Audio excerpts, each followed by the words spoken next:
Good morning students. तो आज हम लोग अपना सेकंड चैप्टर का रिवीजन स्टार्ट करेंगे, जिसका नाम है फॉर्म्स ऑफ बिजनेस ऑर्गेनाइजेशन।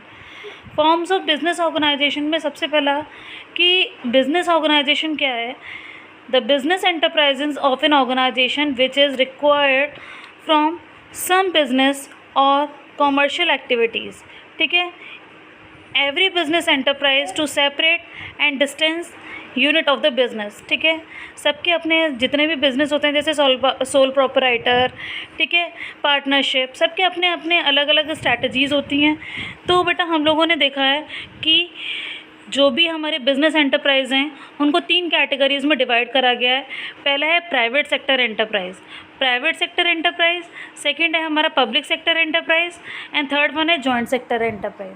जो हमारा प्राइवेट सेक्टर एंटरप्राइज़ है उसमें है कि जो भी बिज़नेस एंटरप्राइज़ है उसको ओन और कंट्रोल कौन करता है, ओन और कंट्रोल और मैनेज कौन करता है, प्राइवेट इंडिविजुअल उसको मैनेज करता है, कंट्रोल करता है, उसको बोलते हैं प्राइवेट सेक्टर एंटरप्राइज। जो एंटरप्राइज वर्क करता है, मेन मोटो उसका क्या है, अर्निंग प्रॉफिट। जैसे Reliance India limited, Tata company, Birla company, Wipro, तो इसको क्या बोलेंगे, प्राइवेट सेक्टर एंटरप्राइज। फिर है हमारा public sector enterprise. Public sector वो जो कि मैनेज और कंट्रोल कौन कर रहा है बेटा, गवर्नमेंट। जो भी मैनेज और कंट्रोल पूरी तरीके से कौन कर रहा है, गवर्नमेंट, सरकार कर रही है। ठीक है, उसको हम बोलेंगे प्राइवेट सेक्टर एंटरप्राइज। फिर प्राइवेट सेक्टर एंटरप्राइज के बाद हम लोगों ने ये देखा कि जॉइंट सेक्टर एंटरप्राइज वो एंटरप्राइज है जिसमें कि बेटा हमारा प्राइवेट और पब्लिक दोनों ही हमारे रन कर रहे हैं, दोनों ही हमारे मिलके काम कर रहे हैं। प्राइवेट कुछ डिसीज़न ले रहा है, पब्लिक कुछ डिसीज़न ले रहा है, उसको बोलते हैं हम जॉइंट। ठीक है, जैसे कि मेन वर्क हमारा उसमें कौन कर रहा है बेटा, गवर्नमेंट, सरकार कर रही है। कोई भी इंडस्ट्री चल रही है प्राइवेटली और मैनेज और सुपरवाइज और कंट्रोल कौन कर रही है, सरकार। तो उसको बोलेंगे हम जॉइंट सेक्टर एंटरप्राइज। ठीक है बेटा, उस सेक्टर एंटरप्राइज को हम बोलेंगे जॉइंट सेक्टर एंटरप्राइज। ये हमारा किसका था बेटा, प्राइवेट सेक्टर एंटरप्राइज के हमारे क्लासिफाइड करा गया था 3 कैटेगरीज में, किसको, बिजनेस एंटरप्राइजेस को। ठीक है, बिजनेस एंटरप्राइजेस को 3 कैटेगरीज में डिवाइड करा गया था, जो कि हमारा क्या है, प्राइवेट, पब्लिक और जॉइंट। ठीक है, अब हम पढ़ेंगे forms of private sector enterprise. पहला फॉर्म है सोल प्रोपराइटरशिप। सोल प्रोपराइटरशिप क्या है बेटा, सोल मतलब वन एंड प्रोपराइटर मतलब ओनर। वन ओनर जिसको जिस बिजनेस को ओन्ड और मैनेज और कंट्रोल करे सिंगल इंडिविजुअल, उसको बोलते हैं सोल प्रोपराइटर ऑर्गेनाइजेशन। ठीक है, सबसे पहले इसका जो मेन फीचर है सोल प्रोपराइटर का, वो हमारा है सिंगल ओनरशिप होता है। सिंगल ओनरशिप मीन्स कि जो भी कुछ ओन्ड एंड कंट्रोल होगा वो किसके हैंड में होगा, सिंगल ओनर के हैंड में, और कोई भी इसमें इन्वॉल्व नहीं होगा। ठीक है, जो भी जैसे एग्जांपल शॉप खोल रहे हैं तो शॉप कौन संभाल रहा है, सिंगल पर्सन संभाल रहा है, तो हमारा क्या हो गया, वो सिंगल ओनरशिप। ठीक है, सिंगल ओनरशिप के बाद हम लोग देखते हैं फॉर्मेशन एंड क्लोज़र। उसको ओपन करने के लिए और क्लोज़ करने के लिए क्या क्या हमारी हेडेक है, क्या क्या कोई लीगल फॉर्मेलिटीज़ हैं कि नहीं है। तो कोई लीगल फॉर्मेलिटीज़ नहीं है उसको ओपन करने के लिए या क्लोज़ करने के लिए, किसको बेटा, सोल प्रोपराइटर बिज़नेस को। सोल प्रोपराइटर बिज़नेस हमारा ओपन और क्लोज़ में कोई दिक्कत नहीं होती। ठीक है, there is no legal formality required to start or close a sole proprietor firm. there is no separate legal law, कोई भी लॉ नहीं है जो कि गवर्न करे दिस फॉर्म ऑफ बिजनेस को। Only in the some case the licence might, किसी cases में लाइसेंस की ज़रूरत पड़ती है। ठीक है, फॉर्मिंग और closing the sole proprietor business is very simple. जो भी हम फॉर्मिंग करते हैं या सोल प्रोपराइटरशिप बिजनेस खोलते हैं उसको फॉर्म करना बहुत सिंपल है। ठीक है, थर्ड वन इसमें क्या होती है, अनलिमिटेड लायबिलिटी। अनलिमिटेड लायबिलिटी से समझते हैं जो सोल प्रोपराइटर फर्म है, ठीक है, पर्सनली लायबल फ्रॉम द डेप्ट, वो पर्सनली अपना लायबल होगा डेप्ट को भरने के लिए ऑफ द बिजनेस के। In case the business losses if the business assets are not sufficient to meet the all business liability. अगर जैसे मान लो कि किसी चीज़ का बिज़नेस है, अगर उस पर कर्जा हो गया और जो बिज़नेस है हमारा वो लायबल नहीं है उसको भरने के लिए, तो the proprietor may have to sell the personal property to pay off the liability. Liability pay करने के लिए क्या कर देगा बेटा, सेल कर देगा अपनी पर्सनल प्रॉपर्टी। तो हमारी जो सोल प्रोपराइटर के फीचर जो थर्ड है हमारा अनलिमिटेड लायबिलिटी।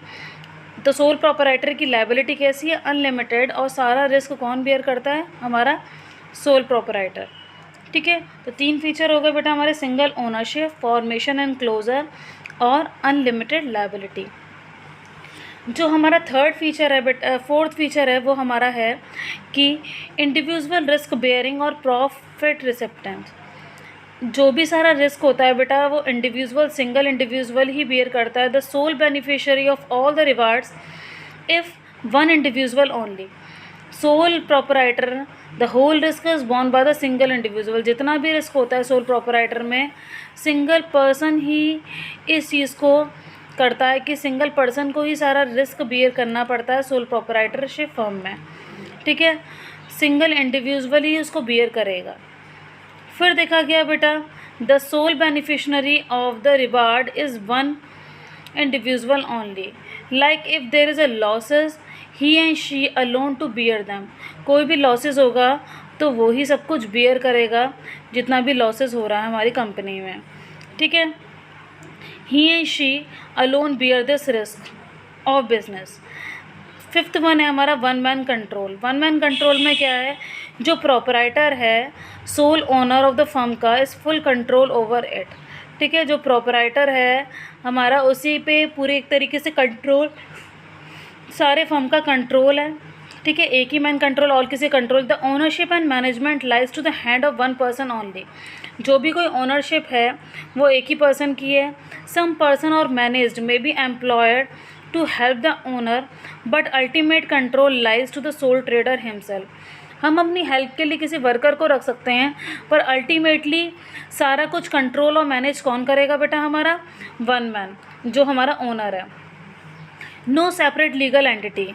कोई भी sole proprietor has no identity to separate that its owner. कोई भी ओनर उसका सेपरेट नहीं है, वही ओनर है। द लॉ मेक ना no difference between the owner और एंटरप्राइज। कोई भी लॉ में लॉ में ये डिफ्रेंसीशन नहीं है कि ओनर अलग है और एंटरप्राइज, दोनों में कोई डिफ्रेंसीशन नहीं है। बिजनेस आज ओनर एग्जिस्ट टुगेदर। ठीक है, फिर है लैक ऑफ बिजनेस कंटिन्यूटी। मतलब बहुत ज़्यादा बिजनेस कंटिन्यूटी में बहुत कमी रहती है। Some business of owner are one so death, insolvency, incapacity, element, जो भी कुछ बेटा तो डायरेक्ट अफेक्ट पड़ता है हमारे बिजनेस पे। या तो बिजनेसमैन की डेथ हो जाए, ठीक है, या तो हमारी वो इंसॉल्वेंसी हो जाए, या वो काम करने के योग्य ना रहे, तो डायरेक्ट अफेक्ट पड़ेगा हमारे बिजनेस में। शायद उसका बेटा ना संभाल पाए उस बिज़नेस को इतना अच्छा। ठीक है, स्मॉल साइज़ से हम लोगों ने ये सीखा the sole proprietor firm operate only the very small size, क्योंकि वन पर्सन अरेंज करता है। As all the fund are arranged by the one person, total management are control lies to the one person only. सारा management कौन control करेगा, one person. A sole traders can arrange limited fund and limited manageable ability.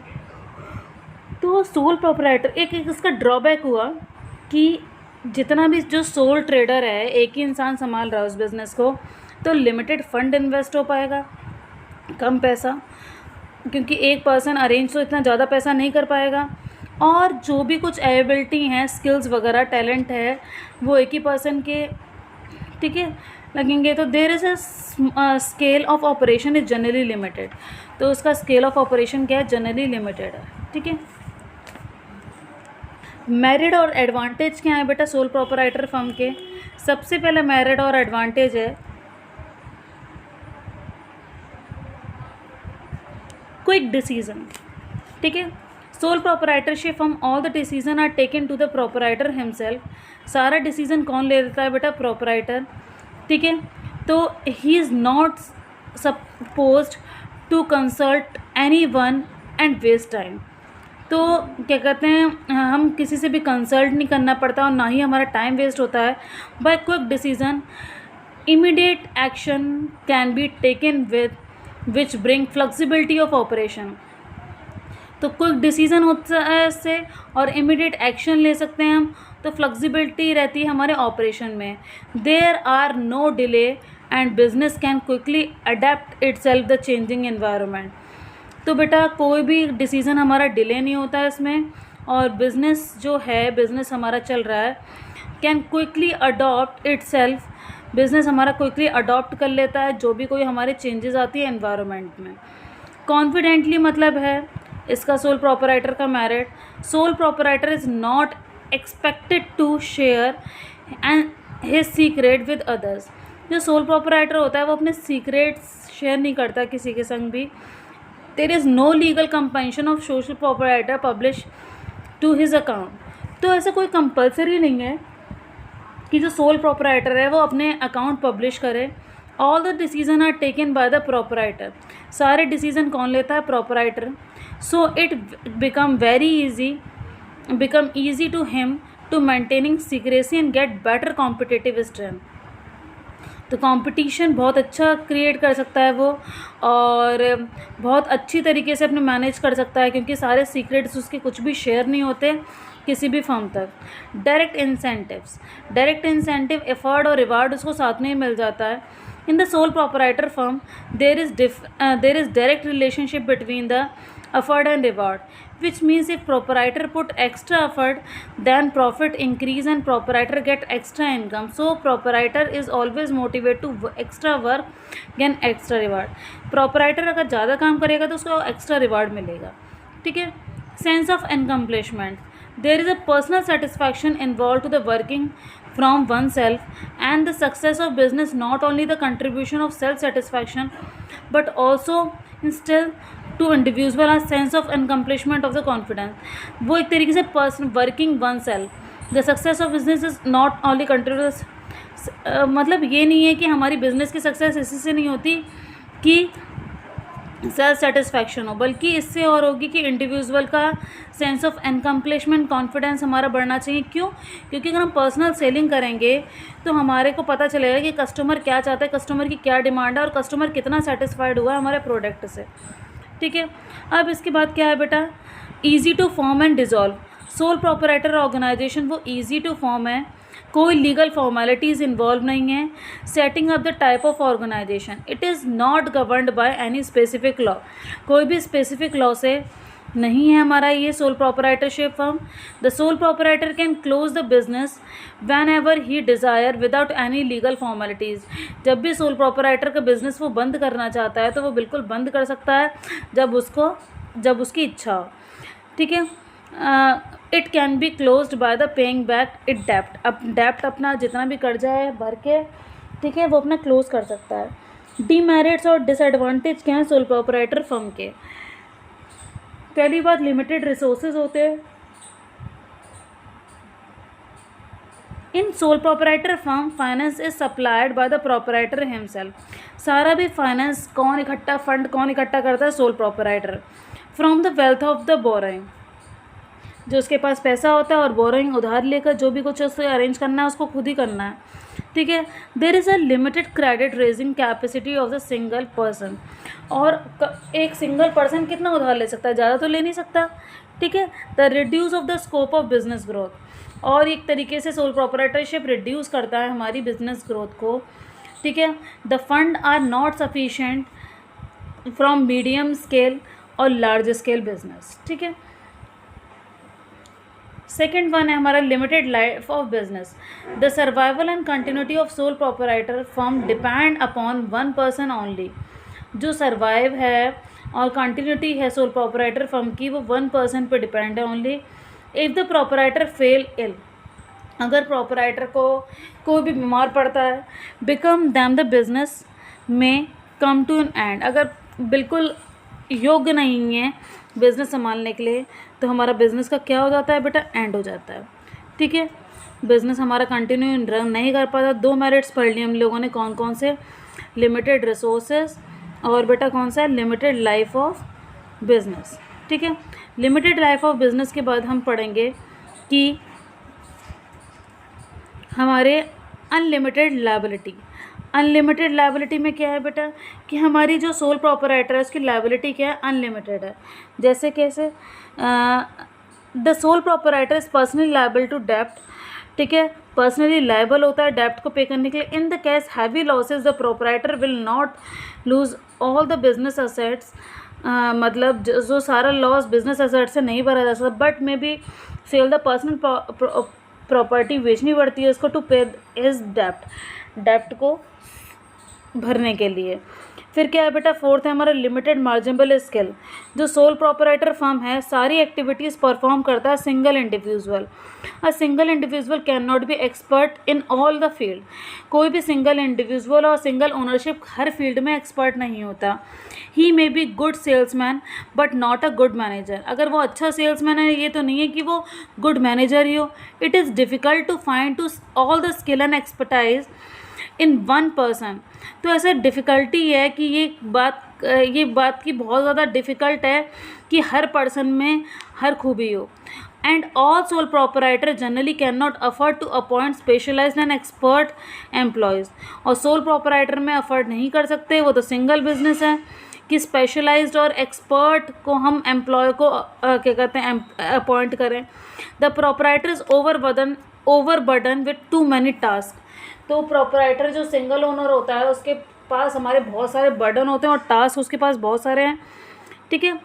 तो next हम पढ़ते हैं बेटा, Manoj is a running general. एक case studies है कि मनोज है रनिंग कर रहा है जनरल स्टोर, उसका नेम है daily needs in the local market.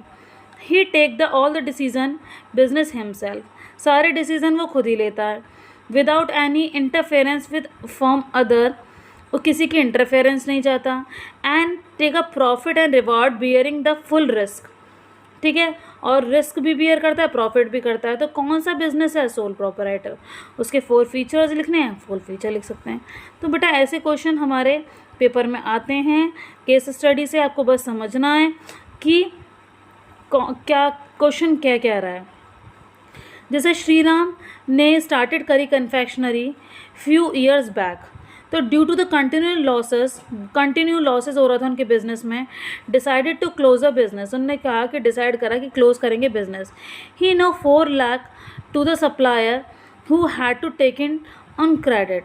उन्होंने उधार भी ले रखा था 4 लाख रुपए। And he because the fund is insufficient to repay the डेप्ट। तो उनका फंड क्या था, अनसफिशिएंट था, इतना पर्याप्त मात्रा में नहीं था। Can supplier recover the fund the personal assets of Shriram. तो उसकी पर्सनल असेट्स भी तो yes assets and insufficient to why and why not. Yes, supplier can be recovered the debt of personal property of Shriram because sole proprietor due to the feature of unlimited liability of the sole proprietor. क्योंकि बेटा वो अपनी personal property को इसलिए वो रखेगा कि हमारा जो फीचर है इसका तो हमारी लाइबिलिटी कैसी होती है, अनलिमिटेड होती है। किसकी बेटा लाइबिलिटी हमारी अनलिमिटेड किसकी होती है, हमारे सोल प्रोपराइटरशिप की, सोल ओनर की, ठीक है। तो इसीलिए अपनी पर्सनल प्रॉपर्टी पे भी उसकी क्लेम हो जाएगा और उसको सारा पैसा चुकता करना पड़ेगा। इसके बाद बेटा हमने सोल प्रोपराइटर पढ़ लिया। सोल प्रोपराइटर के बाद हम लोग देखेंगे कौन सा बिजनेस। पहला ऑर्गेनाइजेशन हो गया हमारा, सेकंड है हमारा हिंदू अनडिवाइडेड फैमिली बिजनेस, ठीक है। अब हम हिंदू अनडिवाइडेड फैमिली बिजनेस के बारे में पढ़ेंगे कि आखिर है क्या हिंदू अनडिवाइडेड फैमिली बिजनेस, ठीक है। तो सोल प्रोपराइटर के हमने मेरिट्स पढ़ लिए, फीचर्स पढ़ लिए, मेरिट्स थे हमारे, फीचर्स थे, ठीक है। तो अब हम पढ़ेंगे क्या, Hindu undivided family business. Hindu undivided family business को हम कहते हैं जॉइंट हिंदू फैमिली, ठीक है। जो कि हमारी जॉइंट हिंदू फैमिली में बिजनेस चलता है उसको हम बोलते हैं हिंदू अनडिवाइडेड फैमिली बिजनेस। इस बिजनेस को कैरिड कौन करता है बेटा, मेंबर करते हैं किस फैमिली के, Hindu undivided family is known as a Hindu family business. This kind जो भी ये क्या कहते हैं, this kind of business is not govern by the industry और कंपनी एक्ट, ठीक है। इस बिज़नेस को कोई भी इंडस्ट्री और कंपनी एक्ट गवर्न नहीं करते, but is governed but the Hindu succession act. जो हिंदू लॉ में, कानून में हिंदू सक्सेशन एक्ट लिखा है उससे गवर्नड होता है। टू कंडीशन है इस एक्ट में। कौन कौन सी कंडीशन है? पहली ये कि मिनिमम 2 मेंबर्स होने चाहिए, ठीक है, हमारी मेल मेंबर्स होने चाहिए फैमिली में। और जो भी कोई बिज़नेस होगा एंसेस्टर्स प्रॉपर्टी का होगा, जो पूर्वजों की हमारी प्रॉपर्टी चली आ रही है उस प्रॉपर्टी में ये बिज़नेस होगा। The ancestors property is herited by the male member of Hindu undivided family. और ये बेटा हमारे इंडिया में मेल मेंबर का ही हिंदू अनडिवाइडेड फैमिली बिजनेस चलता था। The member of the share of ancestors property is entitled to get the profit. जो भी प्रॉफिट का शेयर्स मिलता है उसको बोलते हैं कोपार्टनर्स। कोपार्टनर्स को पार्टनर जो होते हैं उनको मिलता है, ठीक है बेटा। तो ये जो सिस्टम है हमारा हिंदू अनडिवाइडेड फैमिली, वो हमारे जो बेटा क्या कहते हैं, हम लोगों ने देखा कि इसमें 2 कंडीशन होती हैं। मिनिमम 2 मेल मेंबर हो सकते हैं और maximum there is no limit. हमें पता नहीं है कितनी, पता क्या मतलब लिमिट है हमारी कितनी भी हो सकती है, क्योंकि हमारे मोस्टली कितने भाई 4-5, ठीक है। तो फिर क्या है, फीचर्स क्या है हिंदू अनडिवाइडेड फैमिली के? पहला है फॉर्मेशन। फॉर्मेशन, इसको खोलने के लिए क्या क्या फॉर्मेलिटीज़ होती हैं? सबसे पहले फॉर्मेलिटीज़ है, from the formation of joint Hindu family business there should be at least 2 member in the family and ancestors property inherited by them. Business does not require any agreement of the, कोई agreement नहीं होता, membership is by birth, ठीक है। Member होता है वो birth से ही member होता है इस फैमिली बिजनेस का, ठीक है, जो कि गवर्न कौन करता है? हिंदू सक्सेशन एक्ट, जो कब हुआ था? 1956 में, ठीक है। लायबिलिटी कैसी होती है? लायबिलिटी जो कर्ता की होती है, और कर्ता कौन है? Senior most male member of the family, ठीक है। कर्ता की लायबिलिटी अनलिमिटेड होती है, where the liability of other member of joint Hindu family business is unlimited, ठीक है। जो शेयर होता है, the karta liability is also use to paying back of डेप्ट बाय द बिजनेस।